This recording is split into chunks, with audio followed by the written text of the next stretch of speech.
Hey guys, thanks so much for checking out my channel. If you love this little donut topper and want to see the full design tutorial of this one, stay tuned to this channel. It'll be coming out in just a few days. Let's get started. I got this foam clay off Amazon. Make sure you seal this bag really well when you're done. It is an air dried clay, so if you leave it open, it's going to dry. So what I do is I take a little size. I make 3 different sizes. I get that rolled out into a ball, and then I slightly press on it to flatten it out just a little. You still want it to be puffy and not have flat edges, so just use light pressure just to get it flattened out on those sides. Next, I take the size that I want that inside donut hole to be. My chapstick. I just grab my chapstick because I feel like that's a perfect size for these bigger ones. I run that through the middle, and then I just eat very carefully with my finger in there to make sure that circle in the middle stays round. I roll it against the table to flatten out any edges that may have been a little too flat. I take my next size and I do that same thing. Like I said, 3 different sizes here, so this is the medium one. I use a smaller chapstick for this one because that other hole would have been too big. So then we put that through, get the inside laid down right up against each other, and then roll it just like we did before. And we're just going to repeat this for as many donuts as you want. Like I said, this is air dry clay. You can paint it after it dries, so let this sit overnight or however your drying conditions are where you are. To color the donuts, I like to use magic erasers with alcohol ink. I feel like these magic erasers really hold on to this ink a lot better than anything else. I'm starting off with latte since it's a darker color, and I'm going to do all of these donuts at the same time in latte. That way I don't have 2 different colors I'm collecting on my glove. So make sure you get the inside really well. Shove that, whatever you're using, whether it's a magic eraser or brush or whatever it is, shove it inside that hole. Make sure you get all those edges. Cover everything. Remember that the top of this is going to get a drip, so if you're going to pay attention to getting anything really well, make sure you go around the edges where you're going to see where maybe the drip doesn't touch the size of these donuts. After we have latte on there, we're going to go right over it with a butterscotch to lighten it up in some sections. I find that you get a lot of variety in color and depth whenever you switch up a few different colors. So get butterscotch on there, and then I go again with latte just to help blend the rest of it. Set this aside and let them dry. I like using the fancy faux long sprinkles from Mr. Nola glitter, but it comes in a bunch of different colors at once, so I sit there and I pick out the colors I don't need.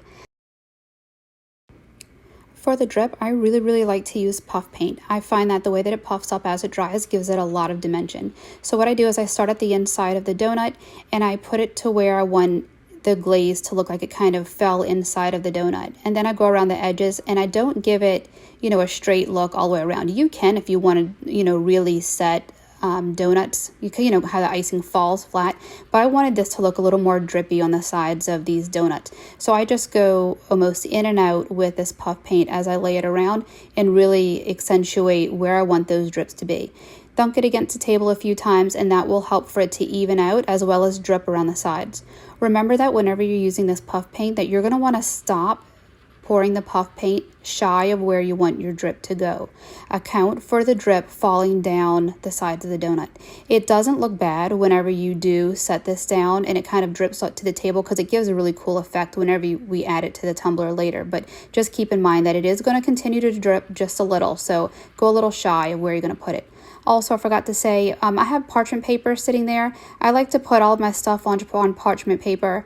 That way it doesn't stick to my table. I find that this clay and the alcohol inks and even epoxy, nothing wants to stick to parchment paper. So I put everything on there as it's sitting to dry.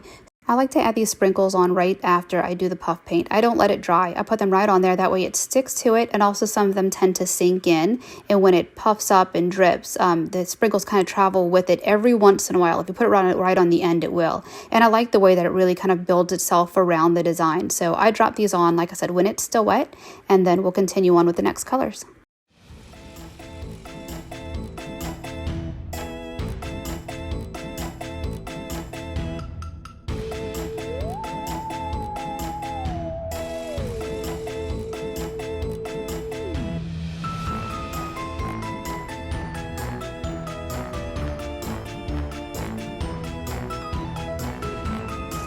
I like to make my toppers removable, so I do use one of those car coaster molds. I put my magnets right into the mold, and then I pour my epoxy around it. For the design that I'm using for this tumbler, I did have some glitter in my cup already left over, so I just went ahead and put this in the mold as something a little more fun. I took some magnets, I put it on the bottom of that car coaster after it's set, and then I'm going to put a dab of UV resin on the bottom of this, and then line it up with my lid, and use your flashlight or just run it out to the sunlight to get that to set. You are going to want to turn it upside down and let the light hit it right from the lid upside down. That way the UV really sets. I forgot to say in that little step, I did take my lid and I popped out the slider. All you have to do is slide your lid all the way closed, push the slider from the inside, from under it, and then it will pop right out and it's easy to remove. To replace it, just put it back in the closed position and then push it in, and then you'll be able to slide it up. This little part right here is underneath where you can see that I'm lining it up. Just make sure that your little spot where it goes out for the car coaster mold lines up where your straw is going to be. It's easier to line that up if you're looking at it from upside down, and then take your UV flashlight and cure it, or the sunlight. You can see right here where everything is set, and I can easily remove that topper piece and it just comes right off. That way if the customer wants to clean it, it makes it super easy for them. I think these donuts just look super cute whenever they're sitting in some little whipped cream. So what I like to do is I get a pretty decent little chunk. I don't measure, kind of measure with love. Just grab a little ball of that, and we're going to make that into a ball and then build it on top of our topper lid. That way we know that it's all going to sit nicely and it's going to be almost one consistent piece when it's all put together. So we're going to ball that up, get it onto your lid. Do not smush it down because we are going to play with this a little, and we can't work with it if it's completely smushed. We want it to have a bit of dimension to it. So roll it on there, get it onto your tumbler, and then this part's super fun, guys. We're just going to take it, pinch it, and twist left and right. Alternate the ways that you're twisting it. That way it looks a little more fun. Also, keep in mind where your straw is. You want to make sure that that piece right there is going to be clean. So I usually run and get a straw, and I put the straw in there, and I build this design where that straw is going to be, like kind of build it around the straw. That way I know that straw is going to fit. Once this clay forms, it's really tough to get a straw in there if it's set. So plan that ahead of time. Get your straw in and build it around that straw. While it's still somewhat fresh and malleable, I do like to take my donuts and kind of get an idea of where they're going to be placed on there. Do not stick your clay donuts, even if it's dry, do not stick your clay donuts right onto the fresh clay, because it will stick, guys. Like, it will stick. So what I do is I take my piece of parchment paper, I wrap it around my donut as a barrier, and then I lay them in place. What I'm doing is I'm smushing it down in place so that I'll have a little spot built out for this whipped cream. It will end up looking like the donuts are shoved in the whipped cream instead of it just laying on top all awkward. So like I said, all of these have a little piece of parchment paper under it. I am sticking this down in there just to kind of get my whipped cream shaped and have that spot kind of reserved. That way if I do have to go through and twist and give more texture to my whipped cream, I don't take the place of where those donuts need to sit. It's already mapped out on my topper. Once the topper's dry, I go through with my paint and I add any paint or color that I want to it. You don't want to paint this when it's wet. It does have to completely dry. I'm using this yellow because it does match the same color that I did the drip, and I'm also going to do my glitter on top.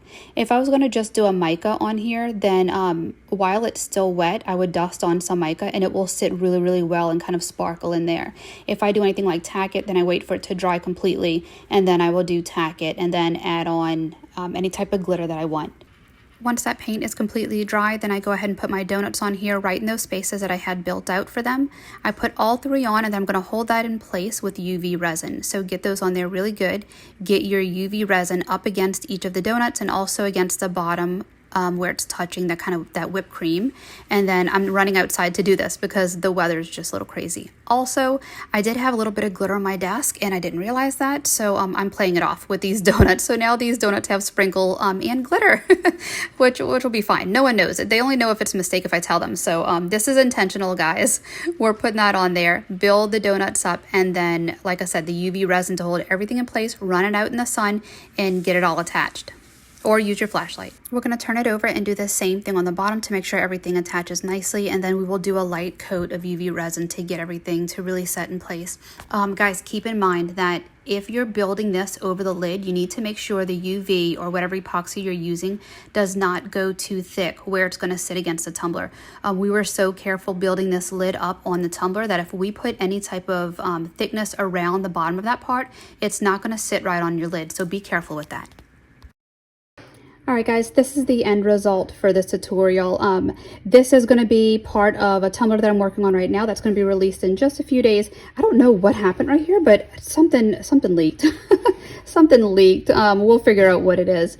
But this is it. This is our little donuts. I hope you like it. To see the full tutorial for the design that this is going to go on, keep track of this on YouTube because it will be out in just a few days. I just have to edit it. So I hope you like this. Let me know if you have any questions. You can find me on Sippy Couture, YouTube, which we're at right now. Please subscribe. And then TikTok and Facebook is Sippy Couture Community. Thanks for watching, guys.